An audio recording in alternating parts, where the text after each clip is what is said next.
This morning. I just want to tell you, if you're here for the first time, first of all, welcome. We're so glad that you're here. We're a church that believes that Jesus is for you. We believe he loves you. We believe he cares about you. I don't say that in like a general, all-encompassing sense. I'm talking like individually. God knows you and your life matters to him.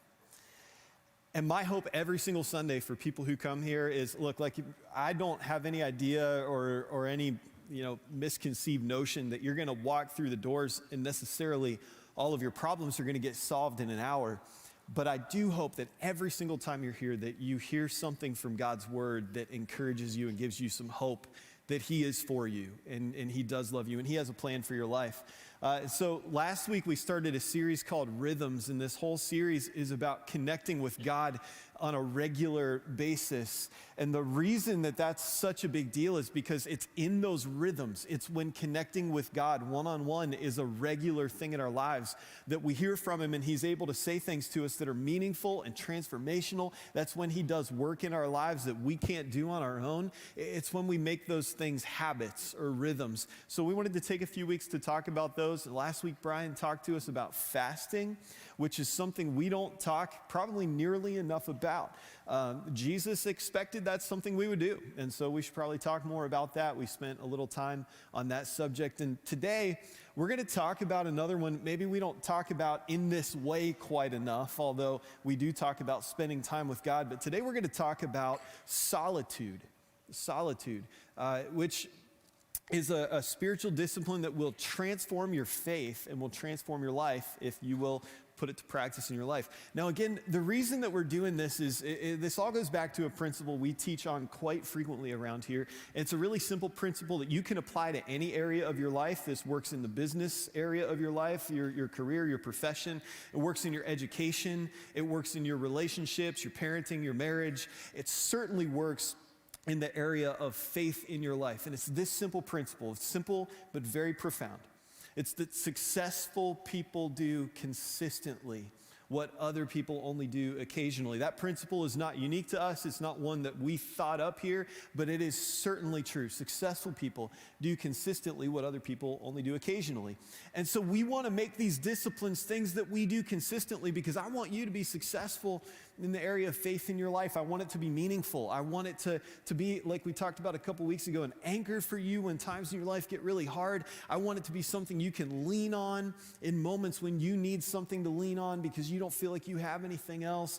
That's what these habits are about, is establishing that kind of foundation in your life. And so solitude is a big one. It's an important one. It's about recentering our lives around God when things kind of distract us and take our focus off of him. And I get how hard this can be, okay? For some of the families that we just had up on the stage, many of them are already parents, but many of you who have kids, you remember the first time you became a parent. You find out what busy and distracted and chaotic is like, right?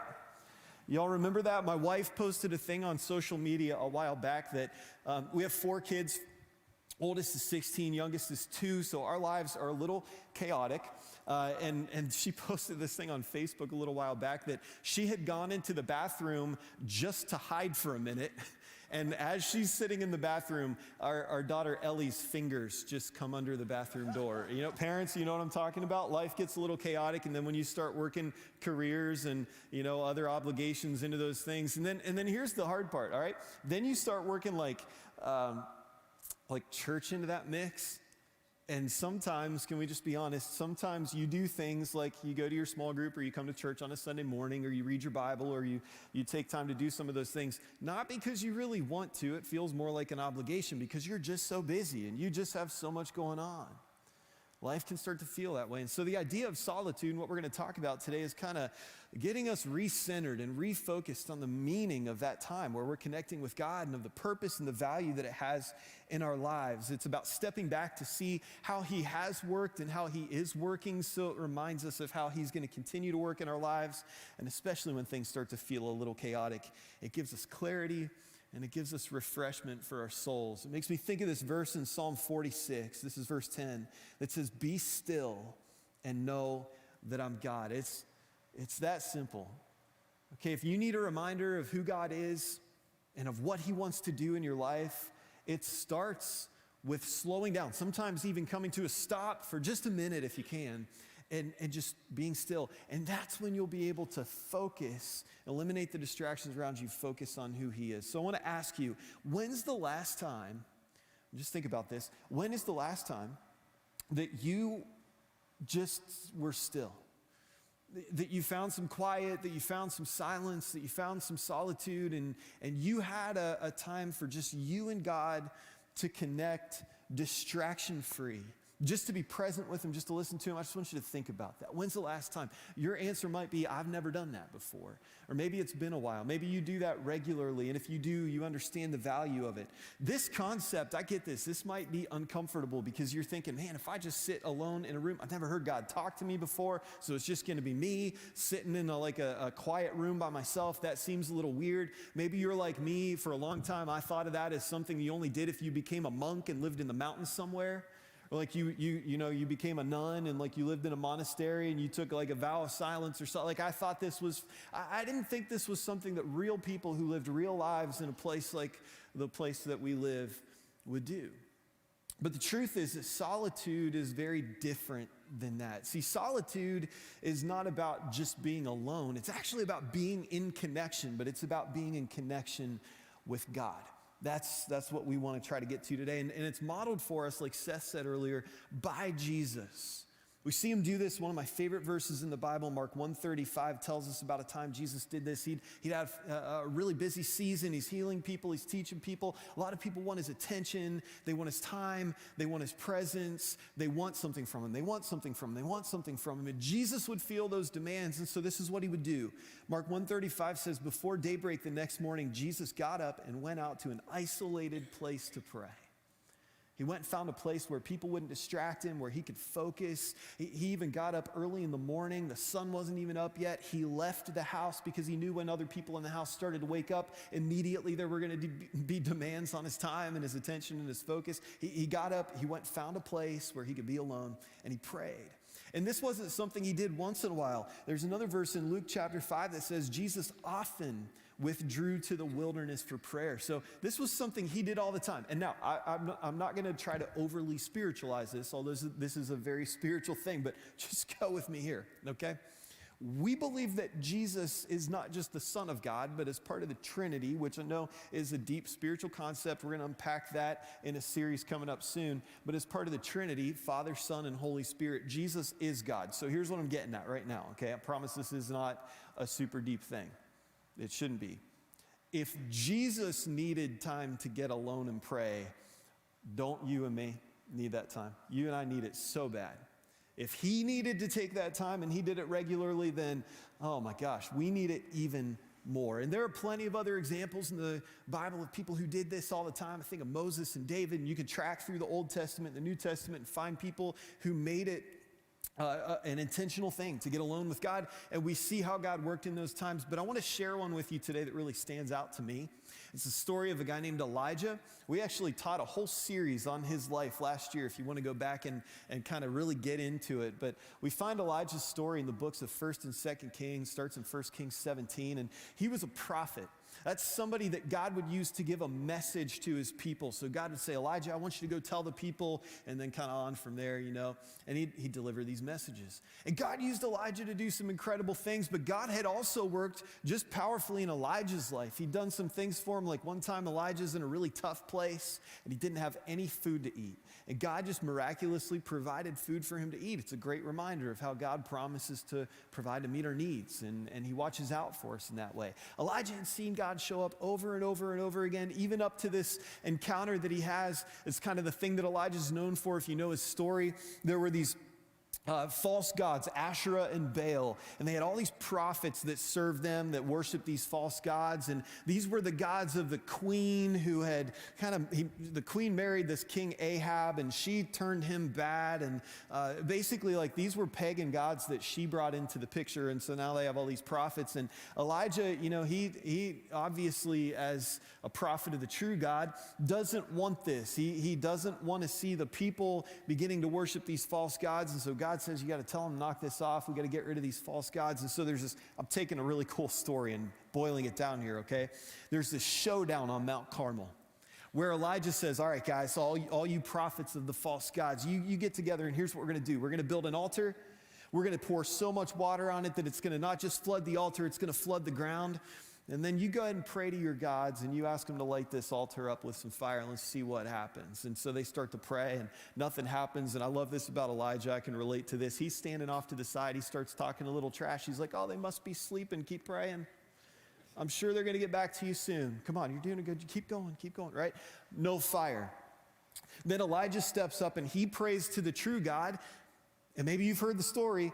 God sends fire that lights the altar, licks up all the water. It's like gone, evaporated, right? And then, long story short, the ending, spoiler alert here, Elijah and the army of Israelites, they come in, they kill all the prophets of these false gods. So there's a little bit of a bloody, gory ending to the story. They don't teach you that one in kids' ministry Sunday school classes. They kind of stop with the fire on the altar. But that's how it ends, okay? So I tell you that because Elijah has this huge victory, this crazy, crazy victory over 950 prophets to Asherah and Baal. And then you know what happens? The queen finds out, and she sends a message to Elijah and says, Elijah, may that happen to me. May it be done to me. May it be so in my life if by tomorrow I have not done to you what you did to the prophets. In other words, let me translate that for you. Hey, Elijah, you're on my list, and by the end of the day tomorrow, you're a dead man. And so what's he do? He takes off running. He runs for his life. He hides. Now, remember, he just had this crazy victory, right? He's on a mountaintop emotionally, and now all of a sudden he is running for his life. He goes and he hides, and he lays down under a tree, and he actually prays and asks God to take his life. That's how far he falls. That's how fast he falls. He's not thinking realistically or clearly, because if he was, he would remember how God had provided, shown up in his life over and over and over. He's not thinking clearly. He separates himself from these relationships that anchor him. Like specifically in 1 Kings, it says that he left his servant behind. So the people that were around him in his life to encourage him, to lift him up, to point him back to God, he left all of them behind, and he isolated himself, which this is a good place for me to stop and emphasize one more time. Just make a note of this, okay? Solitude is not isolation. A lot of times when we're on a spiritual high or an emotional high or some kind of high in your life where things are just going really, really well, and then something really bad happens, what do you want to do? You want to sit in the living room, pull the curtains shut, eat ice cream, and listen to Tim McGraw, which is a slippery slope because that will depress you even more. So turn off the country music, okay? We're not talking about isolation here. We're talking about solitude. And the difference is that isolation means you are all alone, but solitude, again, means you are in connection with God, one-on-one. But Elijah didn't do that. He withdrew. He isolated himself. He's caught in the backwash of this victory. He comes down off this mountaintop. And have you ever noticed how the better things are going in your life, all it takes is like one little thing to totally throw you off the rails? Doesn't even have to be a big thing, okay? I'll just be honest with you. Sometimes we'll have a really, really good Sunday morning. It'll be a great day, everything's smooth. Like you can imagine with everything we do here, we have technical issues or programmatic things happen, or sometimes, I'll just be honest, I'll preach a sermon and I'll think, man, that one just really was awful. I think that quite a bit. I'm a Monday morning quarterback, so I'll watch a sermon back later and I'll think of 15 things I shouldn't have said and some other things I should have said, and I can pick those things apart. But every once in a while, we'll have a Sunday where it's just like everything feels really good, feels like a good Sunday. And then I come in Monday morning and I check my email, which I should not do first thing on Monday morning because it never fails. There's some email from somebody who has something to say, and it just wrecks my week, It throws me off. You ever notice that in your life? Where it's like you have a day or a week, maybe a longer season where things are going really well, and then it just takes one little thing that somebody says or does to just completely derail everything. That's what happens with Elijah here. Obviously, a death threat from the queen is not a little thing, but in light of what God has done, he immediately forgot. And so here he finds himself, he's praying to die. That's how depressed he gets. So how does God respond to this? This is what I love in this story. First of all, God gave Elijah time to rest. This is where I know that God and I are different, because I probably would have said, really, Elijah, are you kidding me? You need to suck it up and get back on your feet right now. Did you not see what just happened back there? You doubt me this much already? Like, we got to work through this because you're disappointing me. This is embarrassing. But God's a lot better than I am. God gave him a minute. He gave him time to rest. He let him take a nap. He sent an angel with food for him. He prepared him for a journey he was going to have to take. So right after this, Elijah goes on a 40-day journey to Mount Sinai, which is known in the Bible as the mountain of God. It's the same mountain where Moses met with God and God gave him the 10 commandments. So Elijah finds himself at Mount Sinai and he goes into a cave. And then I love what happens next, because what we see is God communicate with Elijah in exactly the way that he needed for this moment that he's at in his life. God says, Elijah, what are you doing here? Which is not, by the way, God saying, Elijah, what's wrong with you? What are you doing here? You got places to be. What God is asking very compassionately and very graciously here is, Elijah, tell me what's going on. Just lay it out there, right? And so Elijah does. He gives God this sob story. God, there were all these prophets, and I'm the only one left. And I'm sure God had to be like, really? Come on, just a little bit. He didn't say it, but I just have to think he did, okay? He's thinking that. And so Elijah just kind of gives him this sob story. It's a self-pity party, right? And then here's what happens. I love this. This is 1 Kings 19, starting in verse 11. God tells Elijah, go out and stand before me on the mountain. And as Elijah stood there, the Lord passed by, and a mighty windstorm hit the mountain. It was such a terrible blast that the rocks were torn loose, but the Lord was not in the wind. After the wind, there was an earthquake, but the Lord was not in the earthquake. And after the earthquake, there was a fire, but the Lord was not in the fire. And after the fire, there was the sound of a gentle whisper. When Elijah heard it, he wrapped his face in his cloak and went out and stood at the entrance of the cave. And a voice said, again for the second time, what are you doing here, Elijah? So here's what God does, okay? He calls him out of, first of all, the darkness into the light. So this is his way of breaking this thing where he's like pitying himself in this cave and hiding away. He's like, no, Elijah, you come out here and you stand out here in the light. We're going to talk about this. And then the next thing he does is he calls him out of isolation and into a moment of solitude and connection. He does it first with him, and then he eventually sends Elijah back to the people, and he tells him, you're going to meet a guy named Elisha. It kind of goes on from there. You can read that for yourself. But he calls Elijah out of his isolation into solitude, which is not isolation. It's into a moment of connection, and then God begins to speak into Elijah's life exactly what he needs to hear. Now, one other thing I want to point out to you is, okay, Elijah stands on this mountain, right? And what happens? Fire, earthquake, wind, massive things. And here's what Elijah's thinking. You got to get into his headspace because he's on the run. The queen is looking for him. She wants to kill him. But what happened just 40 some days before, as Elijah stood on a different mountaintop and prayed for God to show up? God did show up. How? In fire and wind, and the ground shook. And so what Elijah's thinking as he stands on this mountain is, all right, God's about to show up again. We're going to go get the queen, right? I'm going to be saved. Everybody's vindicated. We win the day, you know? And so he sees this fire, and he feels this wind, and he feels the ground shake, this earthquake, and then God's not there. And so Elijah's on this mountaintop, and I have to imagine he's a little disappointed that God was not where he expected him to be. Now, let me ask you, has God ever not shown up for you where you thought he would? Has there ever been anything that happened where you thought God was going to be in it and he didn't end up being there, and it disappointed you or caused you to doubt or question your faith or your relationship with God or whether or not he really cares about you? Well, see, what I've found in my life is there are two different kinds of chaos.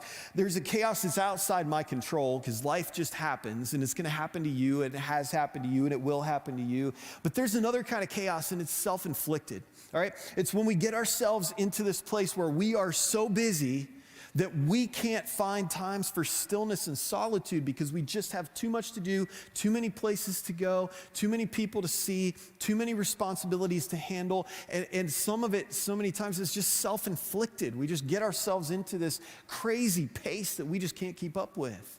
Or maybe you've made some decisions that have caused some consequences in your life that just have things feeling really chaotic right now. And if you could, you would go and you would run and you would hide in a cave. You would hide away from the consequences of the decisions that you've made because you're ashamed of it and you have regret and you have guilt and there's pain and you're sorry for what you've done to other people and it's self-inflicted, right? So there's this chaos in your life. Maybe it's job loss. Maybe it's addiction. Maybe it's something that you feel like you should have control of and you just can't seem to get control of it. It's just kind of happening. I don't know what it is, but if there's this self-inflicted chaos, then there's guilt that comes along with it. And so I can stand up here and talk about solitude all day, but what you're thinking is, number one, I don't know where I'm going to find it. And number two, there's all this stuff happening. And where is God? Because he said that he wanted to bring peace and Jesus is the Prince of Peace. And I'm just not finding any of it anywhere. If you've ever felt like God should show up and bring some peace or maybe a sense of self-control or stability into your life in a really chaotic season, and he didn't show up in that stuff, then you understand how Elijah felt on this mountaintop when God wasn't in the wind or the fire or the earthquake. And so as Elijah's standing there on the mountain, working through this disappointment, there's a whisper. And this is when God says, Elijah, what are you doing here? Don't you remember I'm in control? Don't you remember I've provided for you? Don't you remember how I've shown up for you? Don't you remember how I've worked through you? Don't you remember how I've spoken to you? He begins to reassure Elijah that he's with him. And he begins to breathe hope into Elijah and to remind him of his promises and to reaffirm Elijah's purpose and to give him direction, and then he sends him out, okay? Now, here's the principle. If you're taking notes, write this down. Here's the principle that I want you to walk out with today. It's simply this. God speaks in quiet moments, but we have to be intentional about creating space to hear his voice. It takes intentionality on our part to create those spaces. But if you will, just like God spoke to Elijah in just the right way at just the right time, he'll do that for you too. And I want to give you 5 examples. If you could relate to any of these 5 examples of if there's a need in your life, how God will speak to you. And I've got a Bible verse to back each one of these up. And I'd encourage you to write these down because as you're trying to create this intentional moment of solitude in your life, these are verses you can go back to, okay? Maybe you're in a place in your life where there's some stuff you need to work through with God. Maybe there's some guilt and some shame. Well, I want you to know, first of all, solitude is a time where God will examine your heart. It's when you get alone with him, you get one-on-one. There's nowhere to hide. There's nothing to hide behind. That's when God can begin to peel back the layers. And let's just be honest, sometimes we don't have these times with God because we don't really want him to do that. It's not fun. It's painful. It's a little confrontational. But this is a time, it's when you're one-on-one with God where he'll examine your heart. David wrote this in Psalm 139. He said, "Search me, O God, and know my heart. Test me and know my anxious thoughts. Point out anything in me that offends you and lead me along the path of everlasting life." If you're in a place in your life where you feel like you got some stuff to work through with God and you need some forgiveness and some grace and some healing, some restoration, you need him to do some work on you that way, then solitude is where he's going to do that work. So write that down, Psalm 139, 23 and 24. How about this one? Solitude helps us to reclaim our focus. Honest moment, how many of you just wish you could focus a little better on important things in your life than you can, but you're just distracted with stuff? Anybody? There are a lot of hands around the room. We live in a distracting world, and solitude helps you reclaim your focus. It helps you clear away those distractions and just recenter yourself on who God is and how much he loves you and what he wants to speak into your life. So Psalm 25, verses 4 and 5 say, "Show me the right path, Lord.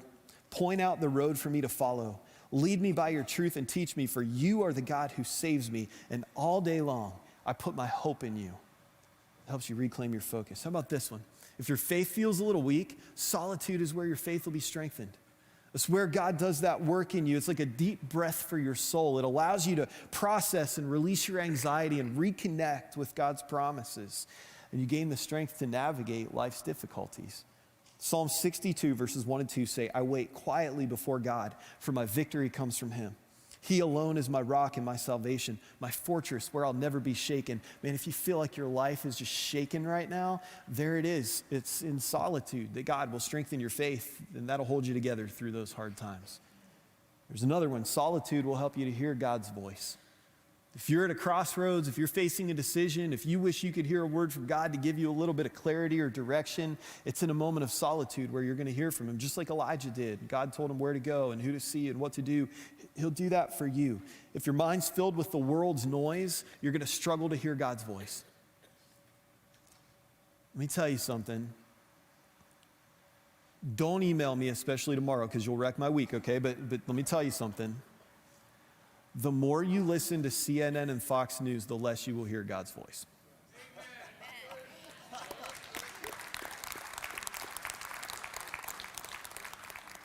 The more you listen to gossip at work, the less you will hear God's voice.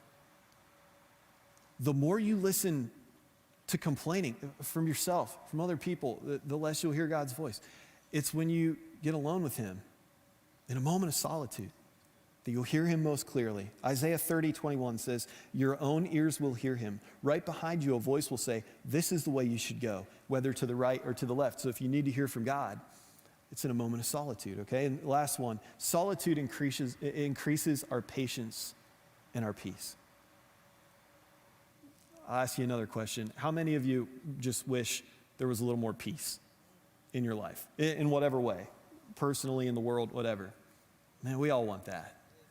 And solitude increases our patience and our peace. It creates room for God to bring that into our lives. Psalm 34:4 says, I prayed to the Lord and he answered me. He freed me from all my fears.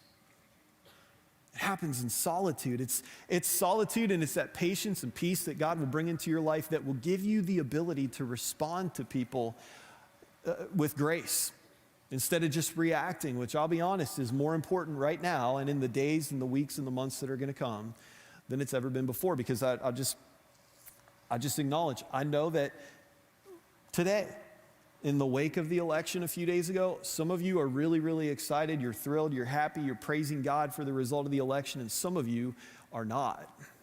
I know that. I know we have people from all different political alignments who are part of our church family. And I don't know where you are today, but I do know this. Whichever side of that you're on, whichever side of that coin you can relate to, whoever you voted for, what I do know is, as a follower of Jesus, you better be treating people with love and kindness and respect and patience, and you need to be a peacemaker right now. And I do too. And it's in solitude that God will give you the strength and the patience and the peace in your life to do that, and it is hard work, okay? So solitude is where those things happen. So let me challenge you with this, okay? Let's land this plane. Let me challenge you with this. Would you just commit for 1 week to make solitude an intentional part of every day? I think if you will, it's going to go far beyond just 1 week, but let's just start there. I want to challenge you this week, every day, to make solitude an intentional part of your day. Let me tell you how to do it. It's pretty simple. Number one, choose a time and a place. Pre-decide, by the way, this is another thing we talk about all the time. Decide right now where it's going to be. Decide today what you'll do tomorrow. That's the principle of pre-deciding, okay? So decide right now, where is that place going to be? Jesus got up and he went off to a solitary place, or like Luke says, he would go into the wilderness. He'd had places he would go. In fact, when you get to the places in the Gospels where it talks about Jesus taking the disciples and going to the Garden of Gethsemane the night he was arrested, that was a place they frequented. That's not the first time he went there. That was one of his places he would go to get alone. So where's that going to be for you? It could be a favorite chair in some corner of the house. Maybe you got to get outside and go for a walk. There might be a park nearby with a bench you can sit on. Might be a library where it's quiet. Pick a spot and decide when you're going to go there. Pick that time. You can start small. It might just be 5 minutes, but create some intentionality. It could be hours, but it certainly does not have to be. Something is better than nothing, so decide. Pick a time and a place where you're going to connect with God. Number two, minimize distractions. Don't just silence your phone. Turn it off. Go somewhere where people can't interrupt you. Minimize distractions, okay, and focus. Number three, use scripture and prayer. Maybe it's one of the verses I just gave you. Maybe it's another promise that gives you hope in whatever situation or circumstance you're at in your life. But begin by just reading some words from God. Pray that God will let those soak into your mind and your heart and your soul. Just listen for him to speak to you through his word. Use scripture, use prayer in those moments of solitude, and make it a rhythm. Again, even if it's only a few minutes, make it a part of every single day, because successful people do consistently what other people only do occasionally. And we want to help you with this. And so what we've done is we've created some daily prompts just for 1 week that if you text the keyword solitude to the number that's on the screen, you'll get a text each day with a prompt. It'll take you about 3 minutes to go through, and it's just going to walk you through that moment to give you an idea of what to do in case you don't know where to start. We want to help you figure it out. We just don't want to throw this out there and say, you figure it out, right? If you don't know what to do to create a moment of solitude, here is your guide. Take advantage of this. Listen, here's the thing. Solitude is not about quieting external noise. It's about giving God the ability to quiet the internal noise in your life and to speak to you and to still the chaos in your heart and your mind and your soul. Just as Jesus drew strength from those moments, so can we. So what might God want to say to you if he could get your attention for just a minute and have you focused only on him? What might he want to say to you? Do you think he might want to say, hey, I got this? Or maybe he would say, hey, I promised I would never leave you, and I haven't. Or maybe he would say, hey, I do hear your prayers. Even when you think I don't, I'm listening. Maybe he would say, hey, the way that you feel, the things that are burdens in your life, I care about those, and I can lighten that load. I can lighten that weight. Maybe he would say some of those things, or maybe he would say, come to me, all you who are weary and heavy burdened, and I'll give you rest. Maybe for the first time. Maybe he would just call you to turn to him and trust him for the first time. I don't know what it is that he might say to you, but I promise you that if you will create these intentional moments of solitude, you'll know soon, because you'll hear from him. He'll speak to you through his word and through the Spirit, and you'll hear from him. So get alone with God, because it reminds you that you're never truly alone. And he'll give you the strength, and he'll give you the guidance to make it through the days to come. So we're going to start this rhythm together right now. Again, if you text that keyword, you'll get all these prompts. We're going to take just a couple of minutes before we close the service, and we're going to begin this together. So watch this.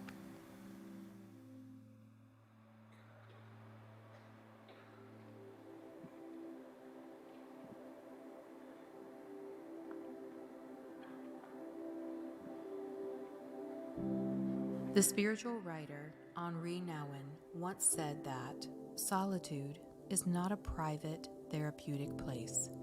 It is the place of encounter.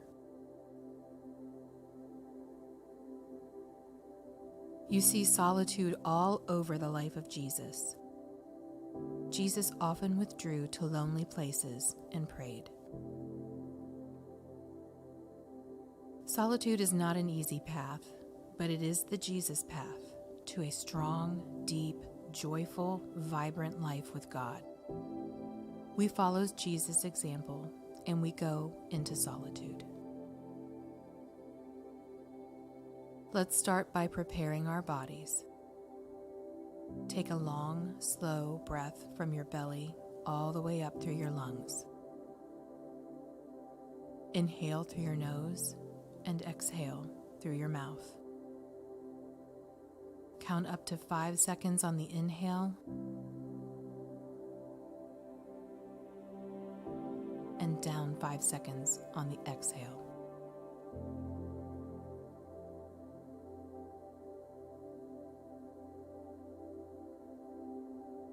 Listen as we read this passage of Scripture together. But those who trust in the Lord will find new strength. They will soar high on wings like eagles. They will run and not grow weary. They will walk and not faint. As we read this passage again, Spend a few seconds reflecting upon any word or phrase that sticks out to you. Let it sink into your heart and allow God to speak to you. But those who trust in the Lord will find new strength. They will soar high on wings like eagles. They will run and not grow weary. They will walk and not faint.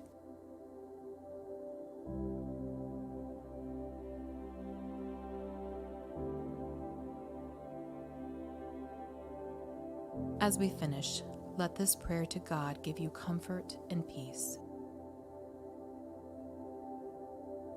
O God, help me to be with you as you are with me. Soothe my tiredness, quiet my fears, relieve my doubts.